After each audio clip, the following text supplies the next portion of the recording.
Үй жестко өрттөнүп, крыша, кровлясы, ичиндеги эмесинин баары, үстүнкү этажынын баары.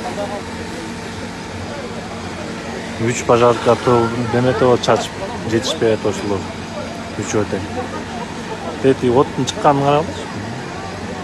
Ичинде да жүрүшөт пожарниктер. Кычмогон күйгөн, ичинде үстүн бар кровля, резина экен да тети крышанын үстүнүн баары. Ошонун полный күйүп атат. Суунун күчү жетпей койду булар. Походу эме кылып атат окшойт, крыша полный күйсүн, ичинен өчүрөбүз деп эметип атат окшойт. Булардын суусу калбай калды, башкалары келтип.